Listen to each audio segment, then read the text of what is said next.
News 18 के digital platform पर आपका स्वागत है। मैं हूं प्रिया सिंह। चलिए नजर डालते हैं जम्मू कश्मीर की टॉप 10 न्यूज पर।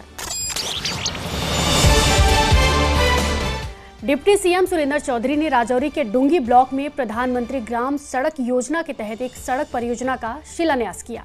इस परियोजना के तहत गनाली से बेड़गला तक 6 किलोमीटर लंबी लिंक सड़क का निर्माण और रखरखाव किया जाएगा। इस सड़क परियोजना पर 14 करोड़ रुपए की लागत आएगी। इस सड़क के निर्माण से क्षेत्र के कई दूर दराज गांव को बेहतर संपर्क सुविधा मिलेगी। काफी सारी सड़कें हमने यहाँ पे आज उसका नींव पत्थर रखा है और ये एंटी माता का एक बहुत बड़ा एक डिमांड थी। जब मैं इलेक्शनों में आया था तो आज उसका रोड का मैं यहाँ 14.5 करोड़ की रोड है जिसका मैं नींव पत्थर रख के जा रहा हूँ। और ये डगानी के लोगों को और जो दूर दराज जो संगत एंटी माता आती है उन सबको मुबारकबाद है। तो वही जम्मू कश्मीर की स्वास्थ्य मंत्री सकीना इत्तू ने कठुआ में 1 करोड़ 67 लाख रुपए की लागत से बने पीएचसी भवन का उद्घाटन किया।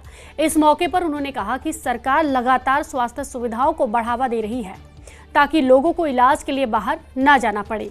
उन्होंने कहा कि जम्मू कश्मीर में पेट्रोल और अन्य पेट्रोलियम पदार्थों की किसी प्रकार की कोई कमी नहीं है। अगर भविष्य में ऐसी स्थिति बनती है तो सरकार उसे निपटने के लिए पूरी तरह तैयार है। सरकार बनी है और इस सरकार के दौरान हमने कोशिश की है कि हेल्थ फैसिलिटीज़ जो है वो बेहतर मिले, पेशेंट जहाँ भी जाए उसका सही ढंग से इलाज हो और वहाँ पे इक्विपमेंट हो जहाँ पे उसका जो टेस्टिंग हो, उसका जो उसकी बीमारी है वो बीमारी आइडेंटिफाई हो सके, उसके लिए इक्विपमेंट वहाँ हॉस्पिटल्स में हो।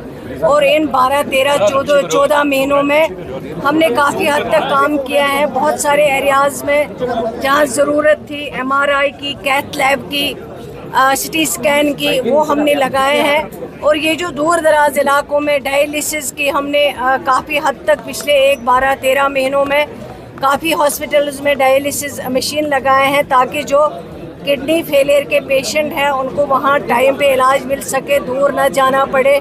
पुलवामा में आदिवासी इलाकों के किसानों के लिए एक दिन का इंफॉर्मेशन कैंप लगाया गया। इस एक दिन के कैंप में एमएलए राजपोरा गुलाम मोहिउद्दीन मीर खास मेहमान मौजूद थे। कैंप में आदिवासी इलाकों के किसानों को जरूरी सामान बांटा गया। इस प्रोग्राम में एग्रीकल्चरल यूनिवर्सिटी के एक्सपर्ट्स ने किसानों को खेती के बारे में खास जानकारी दी। इस मौके पर एमएलए राजपुरा ने किसानों से खेती में मॉडर्निटी अपनाने की अपील की ताकि एग्रीकल्चर और हॉर्टिकल्चर सेक्टर में बड़ा बदलाव आए। जम्मू कश्मीर की तरक्की की ज़रूरत है। अगर हम देखेंगे कि जम्मू कश्मीर में तरक्की होनी चाहिए, अगर हम खुद कफील बनना चाहते हैं तो एग्रीकल्चर सेक्टर में जिसमें हॉर्टिकल्चर भी आता है, जिसमें जो फिशरीज डिपार्टमेंट भी आ रहा है, सब जो एग्रीकल्चर सेक्टर इसको हमें मजबूत करना है और उसकी तरफ से हमें ज़्यादा से ज़्यादा दिलचस्पी देनी है। अगर एग्रीकल्चर सेक्टर हम मजबूत करेंगे तो जम्मू कश्मीर मजबूत है।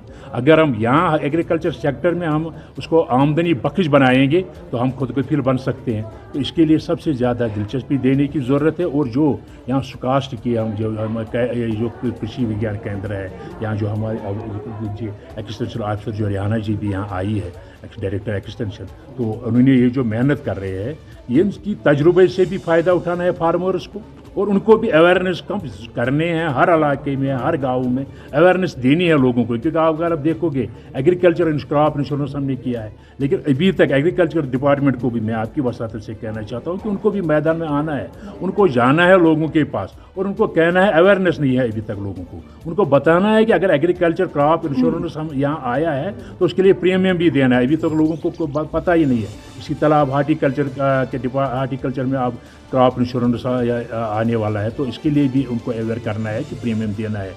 हजरत अली की शहादत की बरसी बांडीपोरा जिले के नौगाम, सोनावारी के अलावा इंदरकुट, डांगरपुरा, शिलवत और गमड़ू जैसे कई दूसरे गांव में भी मनाई गई। इस मौके पर मजलिस और सभाएं हुई जहां स्पीकर्स और जाकिरीन किराम ने हजरत अली की जिंदगी, किरदार और शिक्षाओं पर रोशनी डाली और लोगों से उनके इंसाफ, सब्र और नेकी के संदेश पर चलने की अपील की। सभाओं में बड़ी संख्या में लोग शामिल हुए। पूरी दुनिया में मौला मुतकियान हज़रत अली इब्न अबी तालिब अलैहिस्सलाम की शहादत का दिन मनाया जा रहा है। इसी सिलसिले में हस्ब दस्तूर नौगाम सोनावारी में भी ये शहादत मनाई जा रही है और लोग बहुत सारे इलाका जात से आ रहे हैं और यहाँ पे अज़ादारी कर रहे हैं। इस्लामी दुनिया में हज़रत अली अलैहिस्सलाम की शहादत का दिन मनाया जाता है, उनकी शहादत की बरसी को याद किया जाता है और मुख्तलिफ़ इलाकों में मजालिस आज़ा मुनक़द होती हैं। अभी हम नवगाम सोनावारी में मौजूद हैं। यहाँ पे भी आप देख सकते हैं मेरे पीछे लोगों की एक जम गफ़ीर जमा हुई है, क्योंकि नवगाम सोनावारी एक इस इलाके में यहाँ मुख्तलिफ़ इसके यहाँ पे आस पड़ोस में शिया आबादी वाले इलाके आबाद हैं, तो यहाँ पे लोग अक्सर आते हैं और यहाँ आज हज़रत अली अलैहिस्सलाम की शहादत को याद किया जाता है। जो उलमा इकराम है या ज़ाकिरीन कराम हैं वो बाद में हज़रत अली अलैहिस्सलाम के ज़िंदगी के हवाले से बात करते हैं, उनकी हयात मुबारका, अदल इंसाफ, शुजाअत, तकवा और दीगर जो उन्होंने अपनी खिदमात जो है पेश की हैं इस्लामी तारीख़ के हवाले से, उनको याद किया जाता है, उनको दोहराया जाता है। और इसके अलावा बाद में यहाँ पे एक जुलूस अज़ा भी बरामद होता है जिसमें ज़न व मर्द जो है शिरकत करके हज़रत अली अलैहिस्सलाम की जो हयात तय्यबा है उसको याद करते हैं और उनको खराज अक़ीदत पेश करते हैं। नेटवर्क 18 के लिए बांडीपुरा से साजिद रसूल। पुंछ में शिया समुदाय के धार्मिक संगठन अंजुमन ए जाफरिया और सिया यूथ फेडरेशन की तरफ से हज़रत अली के शहीदी दिवस पर उन्हें श्रद्धांजलि दी गई। इस दौरान स्टॉल लगाकर बाजार में आने जाने वाले रोजदारों और अन्य लोगों में खजूर और रोजा इफ्तारी का अन्य सामान वितरित किया गया। इस अवसर पर जक्की हैदर और सफ़ीक हुसैन बाबा ने बताया कि आज ही के दिन 21वें रमज़ान पर हज़रत अली ने शहादत पाई थी। हज़रत इमाम अली की शहादत की बरसी पर मकतब इमाम जमान एजुकेशनल सेंटर लेकरेचे में जुलूस निकाले गए। हज़रत इमाम अली की शहादत की बरसी रमज़ान की 21 तारीख को मनाई जाती है। कार्यक्रम के दौरान मकतब इमाम जमान एजुकेशनल सेंटर ने जुलूस निकाला, जिसमें काले कपड़े पहन सैकड़ों लोग शामिल हुए। तो वही हज़रत अली की शहादत की बरसी के मौके पर बडगाम के मगाम इलाके में मातमी जुलूस निकाला गया।